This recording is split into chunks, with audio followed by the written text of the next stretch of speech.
Senator بن جانے والے معروف کالم نگار اور صحافی عرفان صدیقی نے کہا ہے کہ سچے، کھرے اور بے لاگ انصاف کی نشانی یہ ہے کہ ملزم جو ہی مجرم قرار پاتا اور کیفر کردار تک پہنچتا ہے تو کہانی تمام ہو جاتی ہے، بس تاریخ کے اوراق میں عبرت کی ایک داستان باقی رہ جاتی ہے، نہ کسی کی طرف انگلیاں اٹھتی ہیں اور نہ کسی جج کی دستار فضیلت پر کوئی ہاتھ پڑتا ہے، نہ کسی کی مظلومیت کا تاثر ابھرتا ہے اور نہ کسی سازش کی کہانیاں گردش کرتی ہیں، نہ گاؤں گوٹھوں کے چوپالوں سے لے کر ملکی اور بین الاقوامی اداروں تک جرم و سزا اور قانون و انصاف کے بقیے ادھیڑے جاتے ہیں۔ اپنی تازہ تحریر میں عرفان صدیقی کہتے ہیں کہ اگر نصف صدی پہلے پھانسی چڑھا دیے جانے والے وزیر اعظم ذوالفقار علی بھٹو کی داستان انصاف آج بھی زندہ ہے اور 4 برس پہلے بیٹے کی کمپنی سے طے شدہ تنخواہ وصول نہ کرنے کے جرم قبیح میں عمر بھر کے لیے سیاست سے بے دخل کر دیے جانے والے نواز شریف کا تذکرہ ختم ہونے میں نہیں آ رہا تو جان لیجئے کہ نصف صدی بعد دہرایا گیا یہ ڈرامہ بھی ہماری سیاست کو نکیل ڈالنے والے انہی منہ زور گھوڑوں کا کرشمہ ہے جو ہمیشہ بڑے کارگر اور مؤثر رہے ہیں۔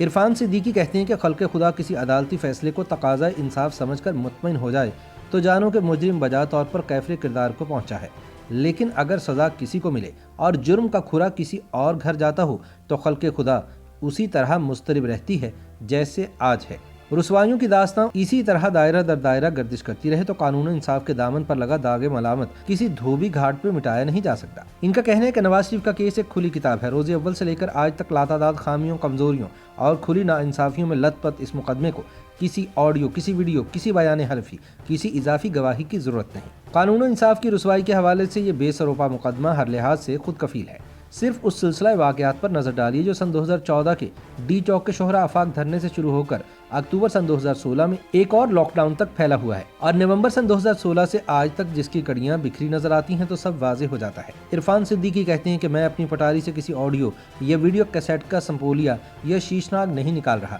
نہ کسی پہلے سے زیر گردش کیسٹ کی صداقت پر بحث کرنا مقصود ہے۔ میں ایک ایسی شہادت ریکارڈ پر لانا چاہتا ہوں جسے جھٹلانا کسی سیاسی فنکار کے لیے ممکن نہیں ہوگا۔ یہ شہادت دراصل ایک خبر ہے جو وزارت عظمیٰ سے نواز شریف کی بے دخلی سے 8 ماہ قبل ایک بھارتی صحافی ایم جے اکبر کی زیر ادارت مرتب ہونے والے معروف ویب میگزین سنڈے گارڈین میں شائع ہوئی۔ یہ سٹوری بھارت کے کوہنہ مشق ایڈیٹر، صحافی، تجزیہ کار، ماہر تعلیم اور محقق مادھور نالپٹ کی ہے۔ نالپٹ معروف اخبار ٹائمز آف انڈیا کے ایڈیٹر رہے، سندھ گارڈین لائیو کے ایڈیٹوریل ڈائریکٹر رہے، جیو پالیٹکس کے پروفیسر کے طور پر خدمات سر انجام دی۔ ان کی سنسنی خیز سٹوری 6 نومبر سن 2016 کو صبح 2:01 پر اپلوڈ ہوئی۔ تب جنرل راحیل شریف اپنے منصب پر قائم تھے، اگرچہ ان کے ریٹائرمنٹ میں صرف 3 ہفتے باقی تھے، لیکن ان کے گوشہ دل میں توسیع کا چراغ ابھی تک ٹمٹما رہا تھا اور وہ کسی کرشمے کے منتظر تھے۔ بقول عرفان صدیقی، ناکارہ، فضول اور لایعنی قرار دی جانے والی پٹیشنز سپریم کورٹ میں لگ گئی تھیں، بینچ تشکیل پا گیا تھا اور باقاعدہ سماعت شروع ہونے کو تھی۔ دور دور تک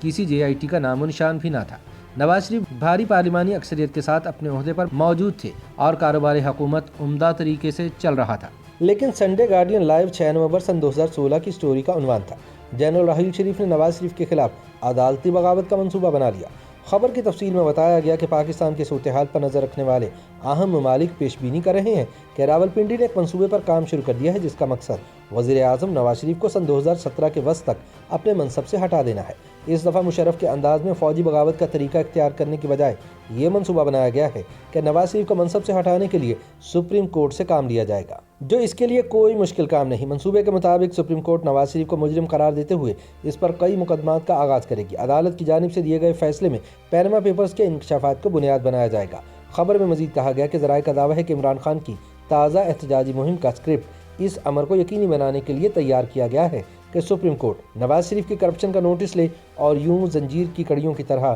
ایک دوسرے سے جڑے اس سلسلہ واقعات کا نتیجہ نواز شریف کے زوال کی شکل میں ظاہر ہو۔ عرفان صدیقی کہتے ہیں کہ سپریم کورٹ میں مقدمے کی کارروائی، جے آئی ٹی کا قیام اور اس کی رپورٹ اور اگست سن 2017 میں سپریم کورٹ کے فیصلے سے 8 ماہ قبل چھپنے والے اس آرٹیکل میں جو کچھ بتایا گیا تھا ہو بہو ویسا ہی ہوا اور نواز شریف کو نااہل قرار دے دیا گیا۔ چنانچہ جانے دیجیے آڈیو اور ویڈیو لیکس کو، شوکت عزیز صدیقی، جج ارشد ملک اور رانا شمیم کی گواہیوں اور بیانات حلفی پر بھی مٹی ڈالیے۔ صرف زنجیر کی کڑیوں کی طرح ایک دوسرے میں پیوست سلسلہ واقعات پر ایک نظر ڈالیے۔ ہماری بے-مایہ تاریخ کے اس ناٹک کے تحریر کار، ہدایت کار، پیشکار اور کردار سب اپنے چہروں کے تمام تر خد و خال کے ساتھ نمایاں نظر آئیں گے۔